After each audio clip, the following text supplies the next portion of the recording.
Question number 34 का ये B part है।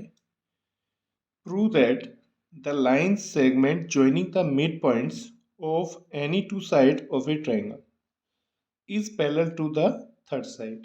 तो इसमें देखिए सबसे पहले सॉल्यूशन को शुरू करते हैं। तो इसमें हमें क्या गिवन है सबसे पहले वो लिख लेते हैं। तो एक ट्रायंगल है हमारे पास, पहले ट्रायंगल को यहाँ पे ड्रॉ कर लेते हैं। तो देखिए एक ट्रायंगल हमें इसमें गिवन है, इस ट्रायंगल को ले सकते हैं ए बी सी। ठीक है, तो गिवन में क्या लिख सकते हैं, इन ए ट्रायंगल। देखिए ये ट्रायंगल ए बी सी है और क्या है, दो साइड के मिड पॉइंट हमें गिवन है। तो ए बी का मिड पॉइंट ले लेते हैं यहाँ पर ये एम, और ए सी का मिड पॉइंट यहाँ पर ले लेते हैं एन। ठीक है, तो हमें दो साइड के मिड पॉइंट गिवन है। ठीक है, अब इन दोनों मिड पॉइंट को जो हम यहाँ पर ज्वाइन करेंगे तो एक लाइन सेगमेंट हमारे पास आ जाएगा एम एन। ठीक है, ये जो लाइन सेगमेंट है जो हमने मिड पॉइंट को ज्वाइन करके बनाया है, इसे हमें थर्ड साइड के बी सी के पैरेलल शो करना है, इसके पैरेलल शो करना है। ठीक है, बात समझ में आ गई। तो देखिए अब इसे कैसे प्रूफ करेंगे, तो पहले गिवन में लिख लीजिए क्या क्या गिवन है। तो गिवन में हमें क्या गिवन है, in triangle A B C, in triangle A B C, ये जो ट्रायंगल हमें गिवन है ए बी सी, इसमें हमें क्या गिवन है, M is the midpoint of AB. M is the midpoint of side AB. N is the midpoint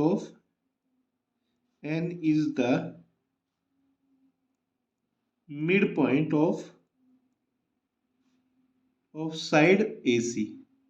ठीक है, M AB का मिड पॉइंट है और N AC का मिड पॉइंट है, ये हमें गिवन है। प्रूफ क्या करना है हमें इसमें, टू प्रूव। देखिए इसमें प्रूफ क्या करना है हमें प्रूफ करना है इसमें, ये जो लाइन सेगमेंट MN है, ये MN पैरेलल है किसके, BC के पैरेलल है, ये हमें शो करना है। MN is parallel to BC हमें शो करना है। ठीक है, तो देखिए इसको कैसे करेंगे, इसका प्रूफ शुरू करते हैं। देखिए प्रूफ इसका समझते हैं कैसे करेंगे।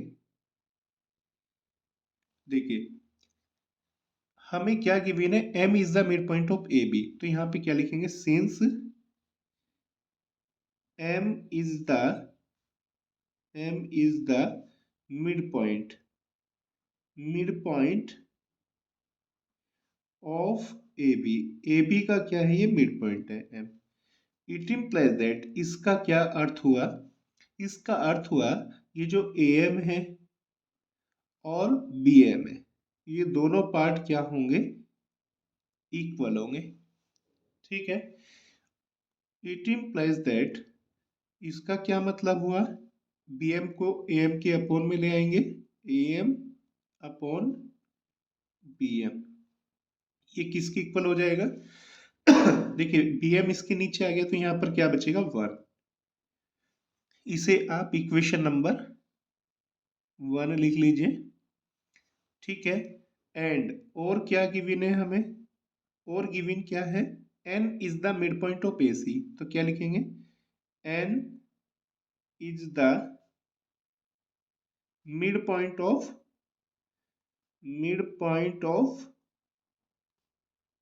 AC। N AC का मिड पॉइंट है, तो इसका क्या अर्थ हुआ, इट इम्प्लाइज दैट, इसका क्या मीनिंग है, जो AN पार्ट है वो किसके इक्वल होगा, वो CN के इक्वल होगा। AN इज इक्वल टू क्या होगा, CN, क्योंकि N क्या है, मिड पॉइंट है AC का।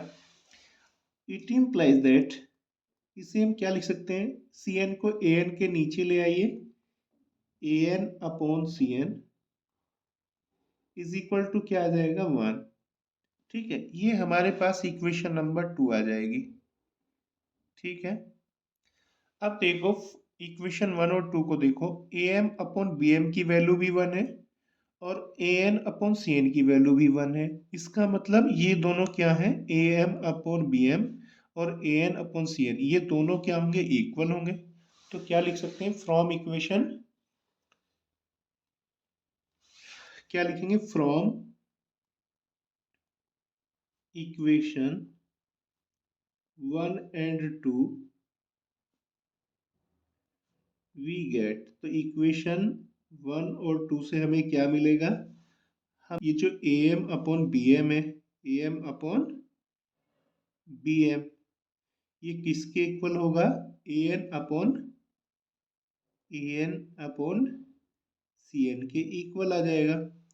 ठीक है, और देखो अगर, देखिए हमने बीपीटी पढ़ा था, देखिए ऐसे समझिए, देखिए बीपीटी थ्योरम में क्या होता था, बीपीटी थ्योरम को मैं यहाँ पे बता देता हूँ, बीपीटी थ्योरम में क्या होता था, अगर हमें ये दोनों लाइन पैरेलल गिवन है तो गिवन हमें क्या होता था, इसमें हमें गिवन होता था M N parallel to BC, ये गिवन होता था, और इसका रिजल्ट हमें क्या मिलता था, इसका रिजल्ट हमारे पास क्या आता था इस थ्योरम का, इसका रिजल्ट आ जाता था ए एम का और बी एम का रेशो वो किसके इक्वल बन जाता था, ए एन अपॉन सी एन के इक्वल बन जाता था। ठीक है, ये तो हमारी बीपीटी थी जिसमें पैरेलल, ये दोनों पैरेलल गिवन होती थी, तो और ये हमारे पास रिजल्ट आ जाता था। अब इसका उल्टा देखिए, कन्वर्स ऑफ बीपीटी, कन्वर्स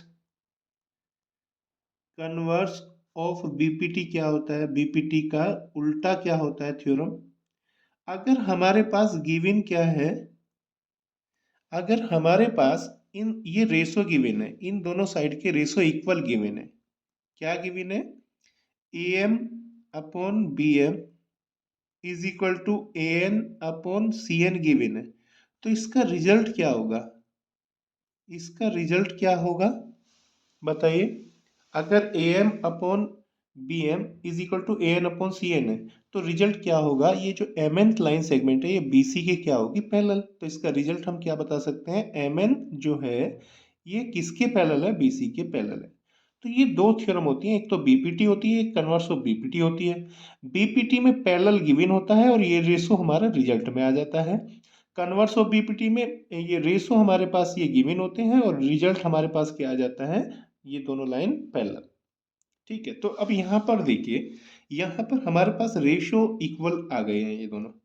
ठीक है, ए एम और बी एम का रेशो किसके इक्वल आ चुका है, A N upon C N के रेशो के इक्वल आ चुका है। तो अगर रेशो इक्वल होते हैं तो by converse of BPT theorem हम क्या लिख सकते हैं, result M N is parallel to B C लिख सकते हैं। तो हम यहाँ पर क्या लिख सकते हैं, इट इम्प्लाइज दैट, तो इसका क्या अर्थ हुआ, इसका अर्थ हुआ, इसका क्या मीनिंग हुआ, ये जो एम एन लाइन सेगमेंट है वो किसके पैरेलल है, वो बी सी के क्या है, पैरेलल है। ठीक है, तो यहाँ पे लिख दीजिए by converse of BPT, by converse of basic proportionality theorem, बस यही हमें प्रूफ करना था, हेंस प्रूफ, हेंस प्रूफ। ठीक है,